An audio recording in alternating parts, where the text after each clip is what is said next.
Coming up, GroupM and ISBA exchange seasonal greetings. Review the panel that we had last week discussing the role of the Chief Media Officer. And Adobe acquires Tubemogul.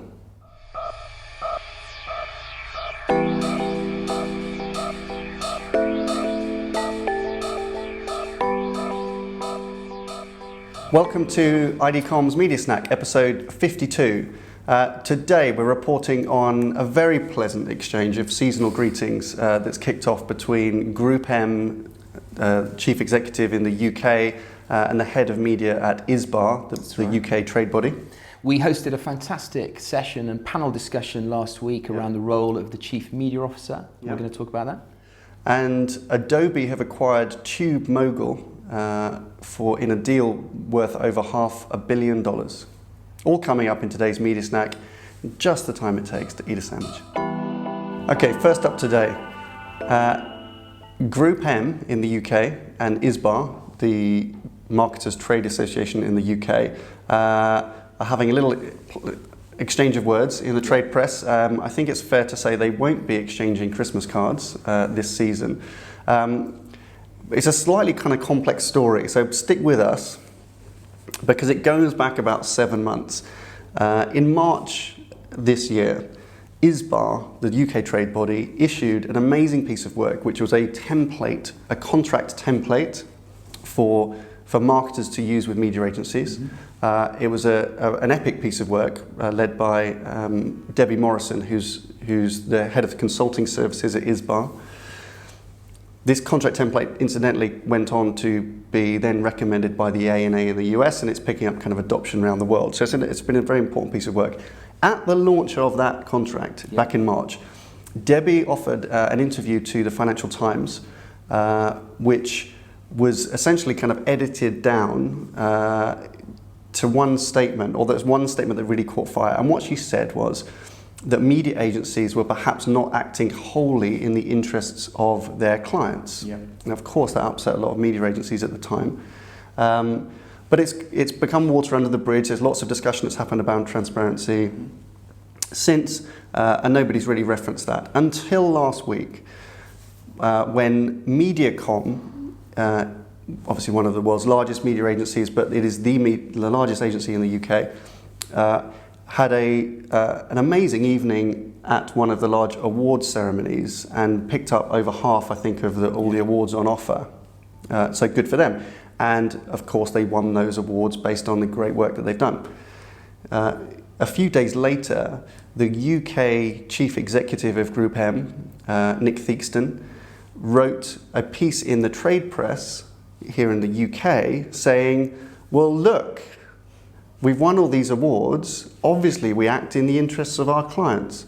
So he used that opportunity, in part to celebrate MediaCom's win, but actually, I think the purpose of his very intentional piece was to challenge against the accusations of ISBA. That's right, and I think that was a real shame, and that editorial piece was followed up by a piece issued by ISBA, the head of media at ISBA, Mark Finney, who challenged Nick's reasons for writing that kind of piece. And he was right. Nick's piece should have been about celebrating the unprecedented amount of awards that MediaCom secured in that night. And actually what he ended up doing was deflecting away from that and focusing more on the transparency kind of issues. Because the two things are super separated. Debbie's point, and I was actually in the interview that she gave with the FT, which went on for 45 minutes, and this was only one particular little snippet of it, was all about transparency and the unequal kind of strengths of the media contracts at the time in favour perhaps of the media agencies. What MediaCom did was unprecedented in the way that they secured so many amazing awards for the brilliant work that they did. Okay, and nobody's ever kind of questioning the work that comes out of the agencies. It's at the time, Debbie was questioning the validity and the accountability of the contracts that were actually in place. And that was a real shame, I thought, and as did Mark, and he was quite pointed in his point of view.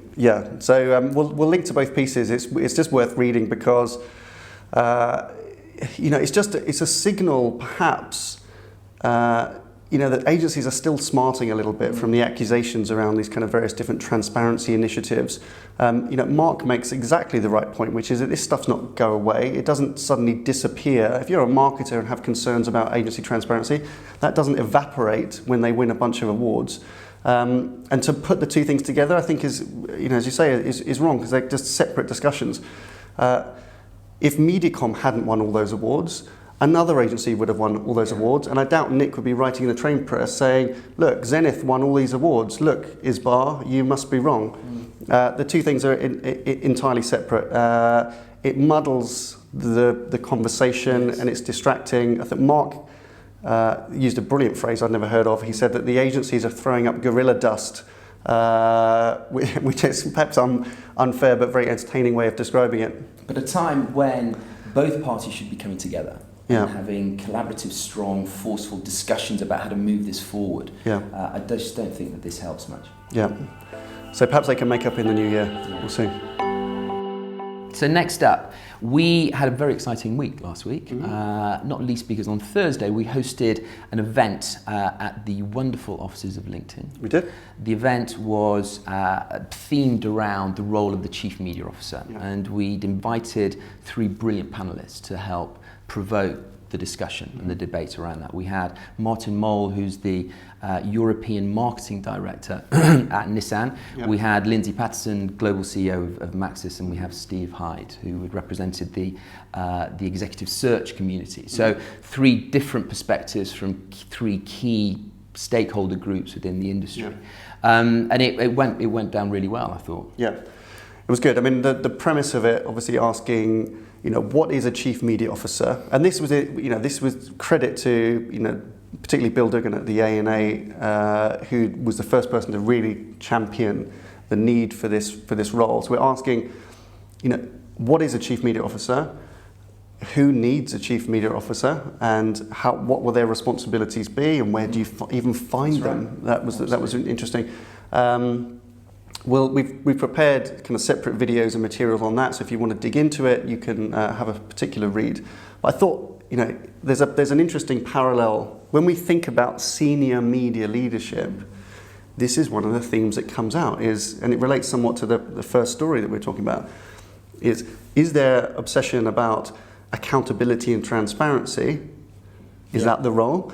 Or is it actually about inspiring brilliant, great, creative media work that drives a business outcome?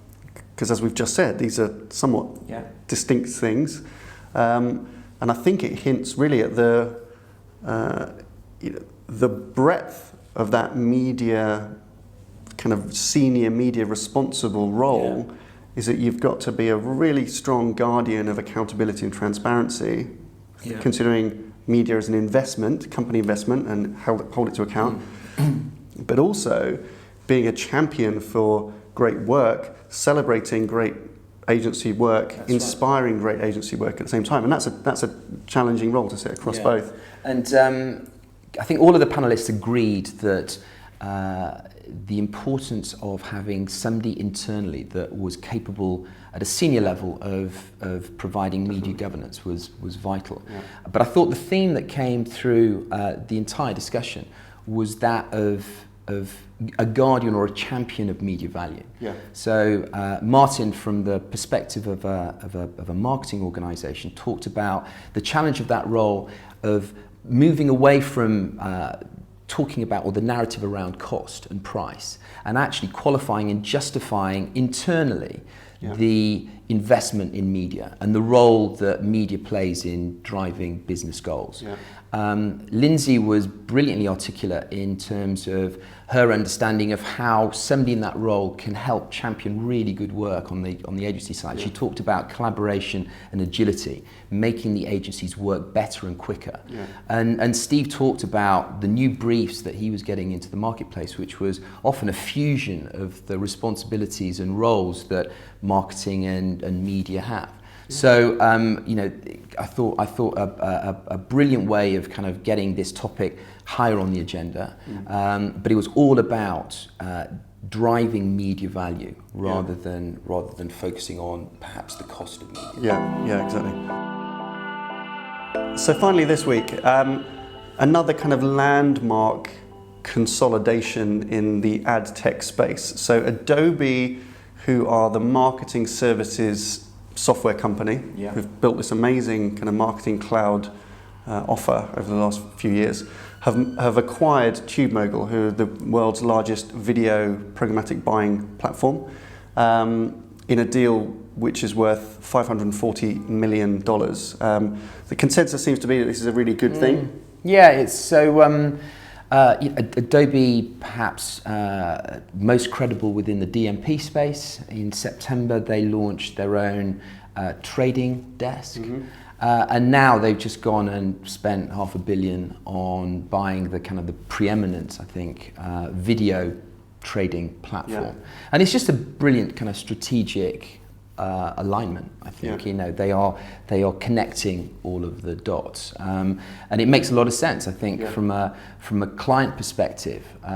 Now that there is an option, perhaps, for them to have either a managed or self-served platform that does everything that they want, may encourage those brands that are in the market of bringing more programmatic buying capabilities in-house to actually do so. So I think from a client perspective, it provides more options and you know, a nudge forward in terms of taking that leap and bringing some stuff slightly more in-house. Yeah, I think so. And there's been lots of conversation in the last kind of year really about the need for consolidation or the prediction of, you know, great consolidation that's going to happen in this, you know, vast, complex supply chain, digital marketing supply chain. So, you know, when the kind of the big ones start coming together, I think that sends a really good message. And anything which can start to simplify that complexity, that absolute ridiculous complexity that exists in the digital supply chain, it's got to be a good thing. I mean, it's testament to Adobe. Highly sophisticated, very impressive business, and I thought they just made PDF software, so, you know, there you go. That was news to me. Okay, I think that's all for this week. Thank you very much for watching. Bye for now. Have a good weekend.